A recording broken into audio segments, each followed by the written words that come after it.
లో ఇక జీవన్ రెడ్డి ప్రస్థానం ముగిసింది. కాంగ్రెస్ పార్టీకి దాదాపుగా గుడ్ బై చెప్పినట్టే. ఎంతమంది బుజ్జగించినా, ఎంతమంది ఆయన దగ్గరికి వెళ్ళి సంప్రదింపులు జరిపినా ఏ మాత్రం జీవన్ రెడ్డి పట్టించుకోవడం లేదు. 40 సంవత్సరాల అనుబంధం కాంగ్రెస్ పార్టీతో. 2 సార్లు ఆయన కెరీర్లో మంత్రిగా పనిచేసే అనుభవం ఉంది. 6 సార్లు ఎమ్మెల్యేగా, 1 సారి ఎమ్మెల్సీగా, 2 సార్లు మంత్రిగా పనిచేసినటువంటి ఉత్తర తెలంగాణలో అతి కీలకమైనటువంటి నేతగా జీవన్ రెడ్డి వ్యవహరించారు కాంగ్రెస్ పార్టీలో. అటు కాంగ్రెస్ పార్టీలోనే కాదు, అన్ని రాజకీయ పార్టీలో కూడా చాలా సీనియర్ మోస్ట్ పొలిటీషియన్గా ఉన్నారు ఆయన. అయితే అటువంటి లీడర్ ఇప్పుడు కాంగ్రెస్ పార్టీకి గుడ్ బై చెప్తున్నారు. ఆయన అనేక మంది ఆయన్ని సంప్రదిస్తూ ఉన్నారు, కలుస్తూ ఉన్నారు. కాంగ్రెస్ పార్టీకి సంబంధించి మంత్రులు అడ్డూరు లక్ష్మణ్ కుమార్ కానీ, శ్రీధర్ బాబు కానీ, ఎమ్మెల్యేలు, ఎంపీలు అందరూ కూడా వెళ్ళి కలుస్తున్నారు. కానీ ఏమాత్రం ఉపయోగం లేకుండా పోయింది. ఏకంగా ఇప్పుడు పిసిసి అధ్యక్షుడు మహేష్ కుమార్ గౌడ్ రంగంలోకి దిగారు. ఆయన ఎదుట కనీసం జీవన్ రెడ్డి కాంగ్రెస్ కండువాను కూడా వేసుకోవడానికి ఇష్టపడలేదు. కాంగ్రెస్ కండువాని ఒక కార్యకర్త వేయడానికి వస్తూ ఉంటే వద్దు అని చెప్పి ఆయన పక్కకు నెట్టేస్తున్నారు. జీవన్ రెడ్డికి 4 దశాబ్దాల అనుబంధం ఉంది కాంగ్రెస్ పార్టీతో. అదంతా కూడా ముగిసిన అధ్యాయం అని చెప్పాలి. ఆయన ఇంటి దగ్గర ఉన్నటువంటి ఫ్లెక్సీలని, హోర్డింగ్స్ని, బోర్డు మిగతా హోర్డింగ్స్ని, ఫ్లెక్సీ అన్నిటిని కూడా తొలగించేస్తున్నారు. సో అక్కడ చించేస్తున్నారు అభిమానులు మొత్తం కూడా. 1981లో ఫస్ట్గా పొలిటికల్ ఎంట్రీ ఇచ్చినటువంటి జీవన్ రెడ్డి బహుశా ఆయనకి ఉత్తర తెలంగాణ అంటే అది కరీంనగర్, నిజామాబాద్, వరంగల్ ఈ ప్రాంతాలు ఇంక్లూడింగ్ మెదక్లో కూడా. సో ఆయనతో పాటుగా సరితూగిన రాజకీయ నాయకులు చాలా అరుదు, ఒకరిద్దరు మాత్రమే ఉన్నారు. సో 1981లో మొదటిసారిగా ఆయన పంచాయతీ సమితి ప్రెసిడెంట్గా ఎన్నుకోబడ్డారు. తర్వాత 1983లో ఎన్టీఆర్ గవర్నమెంట్లో ఎమ్మెల్యే అయ్యారు. ఫస్ట్ టైం ఎమ్మెల్యే కాగానే మంత్రి పదవి లభించింది. 1984లో కాంగ్రెస్లోకి వెళ్ళారు. 89లో గెలిచారు, 84లో గెలిచారు, 89లో ఆయన గెలిచారు. 89 నుంచి 94 జగిత్యాల ఎమ్మెల్యేగా, 1996 నుంచి 2009 వరకు అన్డౌటెడ్లీ కేవలం ఒక జీవన్ రెడ్డి హవా నడిచింది ఆ నియోజకవర్గంలో. ఆ తర్వాత 2009లో ఓడిపోయారు ఆయన. మళ్ళీ 2014లో గెలిచారు. 2018లో రీసెంట్గా బీఆర్ఎస్ పార్టీ ముందస్తు ఎన్నికలు వెళ్ళిన సమయంలో కూడా ఓడిపోయారు. ఆ తర్వాత ఎమ్మెల్సీ అయ్యారు. మొదటి ఎన్నికల్లో కూడా ఓడిపోయారు. కాంగ్రెస్ పార్టీ హవా రాష్ట్ర వ్యాప్తంగా ఉన్న జగిత్యాలలో మాత్రం కొంత ఆయనకి సహకరించలేదు అక్కడ జనం, కాబట్టి ఓడిపోయారు. ఎంపీ కంటెస్ట్ చేశారు, ఎంపీ కూడా ఓడిపోయారు. సో రీసెంట్గానే ఎమ్మెల్సీగా పదవి కూడా పోయింది. సో జీవన్ రెడ్డిని అక్కడ ఎక్కువగా కలిచివేస్తున్న అంశం ఆయన ప్రత్యర్థి అయినటువంటి సంజయ్ని కాంగ్రెస్ పార్టీలోకి తీసుకోవడం. కాంగ్రెస్ పార్టీలోకి తీసుకొని అసలుసినటువంటి కాంగ్రెస్ కార్యకర్తలకు అన్యాయం చేసి సంజయ్ని ముందు పడేసి సంజయ్తో పాటుగా వచ్చిన బీఆర్ఎస్ పార్టీని మళ్ళీ ముందుకు తీసుకెళ్ళడం, రాజకీయంగా వాళ్ళకి అవకాశం కల్పించడం. మొన్న మధ్య మున్సిపల్ ఎన్నికల్లో కూడా జీవన్ రెడ్డి సంజయ్కి వ్యతిరేకంగా తన టీంని ఇండిపెండెంట్గా బరిలోకి దించి ఎంతటి ప్రభావం చూపించగలిగారో చూసాం. సో ఎక్కువగా ఆయన సంజయ్ని అక్కడ కాంగ్రెస్ పార్టీ అధిష్టానం ఎంకరేజ్ చేయడమే చాలా తీవ్రంగా కలిచివేస్తుంది అంటున్నారు. ఇక తన ప్రయాణం ముగిసింది కాంగ్రెస్ పార్టీతో అన్నట్టుగా అర్థమవుతోంది. సో దీనికి సంబంధించి మా ప్రతినిధి చంద్రశేఖర్ సిద్ధంగా ఉన్నారు లైవ్లో. చంద్రశేఖర్, ఎలా చూడాలి? జీవన్ రెడ్డి ప్రస్థానం కాంగ్రెస్ పార్టీతో ముగిసిందా? 40 ఏళ్ల అనుబంధం. మొదటిసారిగా గెలిచినప్పుడే మంత్రిగా ఆయన అవకాశం దొరికింది ఎన్టీఆర్ గవర్నమెంట్లో. ఆ తర్వాత వరుసగా 1996 నుంచి 2009 వరకు కంటిన్యూస్గా 6 సార్లు ఎమ్మెల్యే గెలిచినటువంటి ఉత్తర తెలంగాణలో ఒక లీడర్, ప్రజానాయకుడు అని చెప్పొచ్చు జీవన్ రెడ్డి. ఆ స్థాయిలోనే మొన్న మున్సిపల్ ఎన్నికలు కనిపించాయి. సో ఇప్పుడు ఆయన దారి ఎటుండబోతోంది? పిసిసి అధ్యక్షుడు వచ్చినా కూడా కనీసం కండువా వేసుకోలేదు ఆయన ఎదుట. ఏం జరుగుతోంది? మనోజ్, ఒక్కటే దృఢమైనటువంటి నిర్ణయం తీసుకోవడం జరిగింది. మొన్నటికి మొన్న మంత్రి దుద్దిల్ల శ్రీధర్ బాబు, అడ్డూరి లక్ష్మణ్ కుమార్, ఇతర నేతలు వచ్చారు, చుప్పదండి ఎమ్మెల్యే వచ్చారు, కన్విన్స్ చేసే ప్రయత్నం చేశారు. మీ సేవలు నాకు అవసరము, మీ యొక్క ప్రతిపాదన నేను అధిష్టానం వద్ద చెప్తా, తీసుకెళ్తాను, మీరు ఓపిక పట్టండి, మీకు ఖచ్చితంగా న్యాయం జరుగుతుంది అని చెప్పేసి నచ్చజెప్పే ప్రయత్నం చేశారు. ఆ తర్వాత కొద్దిసేపటికే నర్మగర్భంగా జీవన్ రెడ్డి వ్యాఖ్యలు చేయడం జరిగింది. దేవుడు శాసిస్తాడు, మానవుడు ఆచరిస్తాడు అంటూ ఆయన మాట్లాడడం జరిగింది.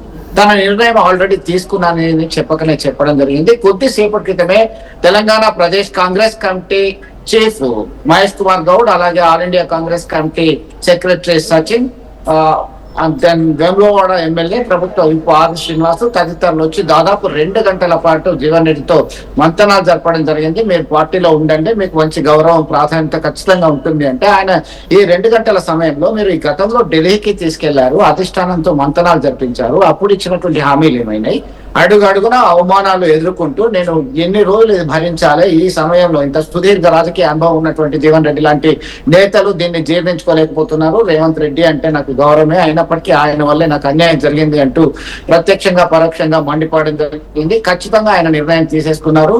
ఆయనకి రేపు అనుకున్నట్టుగానే మొన్న ఒక లేఖ విడుదల చేయడం జరిగింది.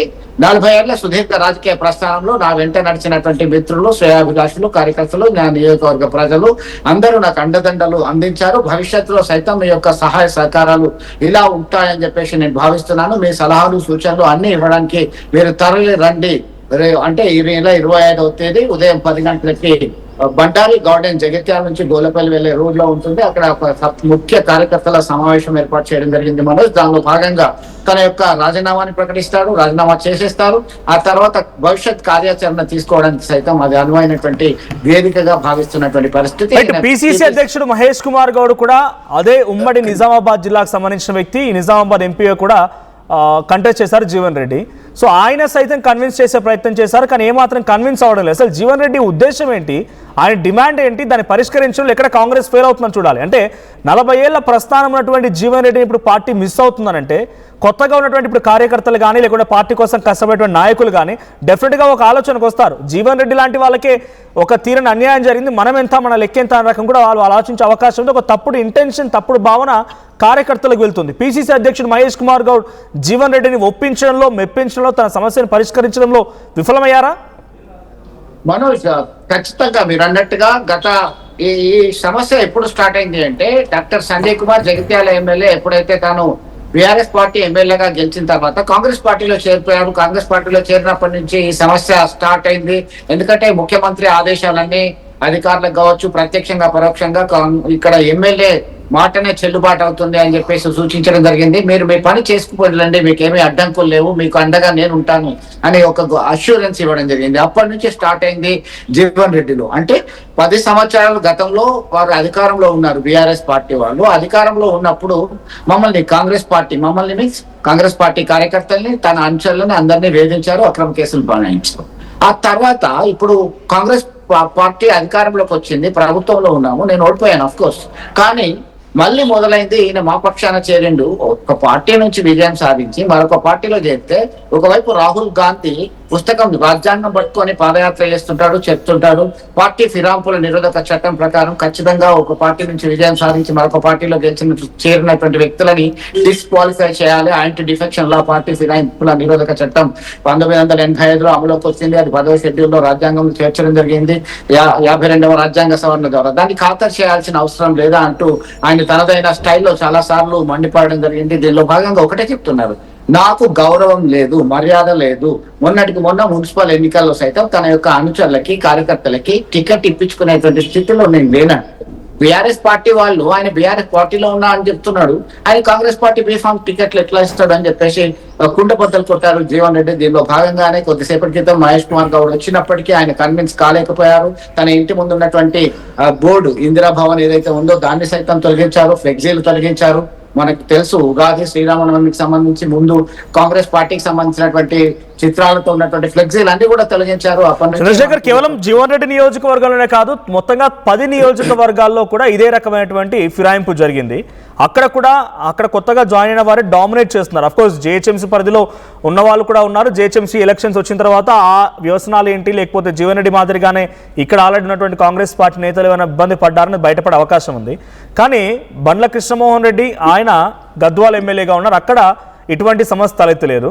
సో తర్వాత పక్క నియోజకవర్గం పటాన్ చెరువు చూసుకున్నా, లేకపోతే ఇక్కడ చుట్టుముట్టు 10 నియోజకవర్గాల చేవెళ్ళ చూసుకున్నా, ఇవన్నిట్లో కూడా పోచారం శ్రీనివాసరెడ్డి ఆయన నియోజకవర్గం చూసుకున్నా, సో ఎక్కడ లేని సమస్య జీవన్ రెడ్డి దగ్గరే ఉత్పన్నమవుతోందా? జీవన్ రెడ్డి దీన్ని చాలా సీరియస్గా తీసుకున్నారా, లేకపోతే అక్కడ సమస్య నిజంగానే కనబడుతోందా?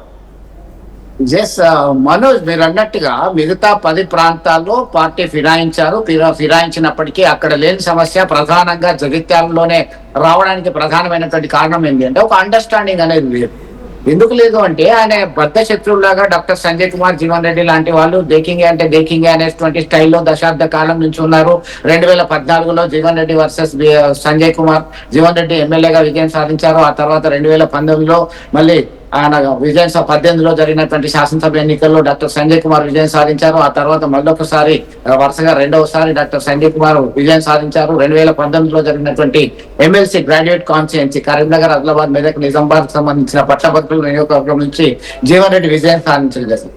దీనిలో భాగంగా ఒకటే ఆయన అంటున్నారు, మిగతా నియోజకవర్గాలు అంటే నా దగ్గర ఈ సమస్య ఉంది, మిగతా నియోజకవర్గాల పరిస్థితి ఏంటో నాకు తెలియదు. మీరు అన్నట్టుగా ఆ పరిస్థితి ఎట్లా ఉందో తెలియదు. ఖచ్చితంగా ఇలాంటి సమస్య ఉంటది, కానీ కొంతమంది బయట పడతారు, కొంతమంది బయట రారు అనేటువంటి కోణంలో జీవన్ రెడ్డి వ్యాఖ్యలు చేయడం జరిగింది. ఇక్కడ అండర్స్టాండింగ్ లేకపోవడము, అడ్జస్ట్మెంట్ కాకపోవడము, నాకున్నటువంటి ప్రాధాన్యతని, నాకున్నటువంటి సీనియారిటీని గౌరవించకుండా నన్ను చిన్న చూపు చూస్తున్నారు, ఈ ఆవేదన ఎవరు అర్థం చేసుకుంటారు అనేటువంటి కోణంలోనే ఆయన తీవ్ర ఆగ్రహావేశాలు వ్యక్తం చేయడం జరిగింది. మనస్తాపానికి ఇన్ని రోజుల పాటు కార్యకర్తలతోని, సమీప నేతలతోని సైతం మంతనాలు సుదీర్ఘంగా గడపడం జరిగింది. దీనిలో భాగంగానే మనోజ్ ఈ నిర్ణయానికి వచ్చేశారు. దీనిలో త్వరలోనే ఆయన బీఆర్ఎస్ వైపు అడుగులు వేసేటువంటి అవకాశం ఉంది. చైరస్పాల్ రెడ్డి, జీవన్ రెడ్డి కూడలు చైరస్పాల్ రెడ్డికి బీఆర్ఎస్ ఎమ్మెల్యే టికెట్ వచ్చేయడానికి ముహూర్తం ఖరారైంది. చర్చ జరుగుతుంది.